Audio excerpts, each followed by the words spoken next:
तो सबसे बड़ी खबर यह है कि चांद पर भारत का तीसरा मिशन है। LVM-3 रॉकेट चंद्रयान-3 लेकर जा रहा है और 23-24 अगस्त को चांद पर लैंडिंग को लेकर खबर है। जबकि सॉफ्ट लैंडिंग किस तरीके से बड़ी चुनौती बनी हुई है और दक्षिणी हिस्से में लैंड करना कितना इंपॉर्टेंट है। लैंडिंग करने वाला चौथा देश भारत बनेगा। ये तमाम बातें आप जानते हैं, लेकिन चांद पर लैंडिंग हुई तो इसके बारे में डिटेल आपके सामने। स्पेस में भारत का अब डंका बजेगा। चांद पर सॉफ्ट लैंडिंग करने वाला चौथा देश तो भारत होगा ही, दक्षिणी ध्रुव पर उतरने वाला पहला देश बन जाएगा।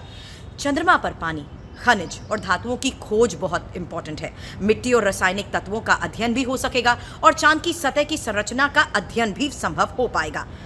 यानी कहना गलत नहीं होगा कि चंद्रमा के अनसुलझे रहस्य भी अब सुलझ सकते हैं।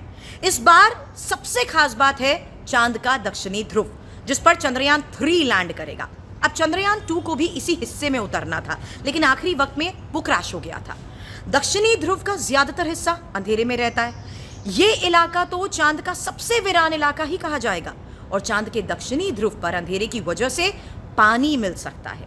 आपको याद होगा चंद्रयान-1 जो 2008 में छोड़ा गया था, उसी ने पहली बार चांद पर पानी का पता भी लगाया था। चंद्रयान-3 भी इसी मिशन पर काम करेगा। चांद के दक्षिण ध्रुव पर बड़े बड़े गड्ढे और चट्टाने हैं। यहाँ क्रैटर बेहद ठंडे हैं और इनका तापमान बताते हैं कि -250 डिग्री तक जा सकता है। अब सोचिए 0 डिग्री पर हड्डियां जम जाती हैं, -250 डिग्री में क्या हालत होती होगी। लेकिन जब तापमान इतना कम होगा तो हो सकता है बर्फ या पानी का कोई निशान मिल जाए।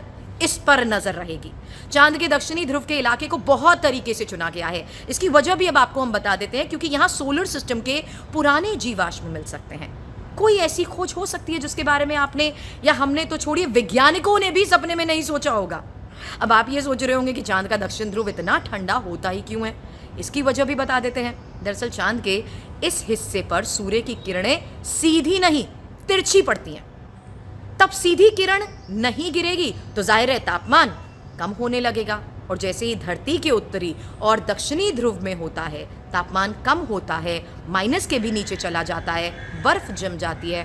हो सकता है चांद के दक्षिणी ध्रुव का भी यही हाल हो।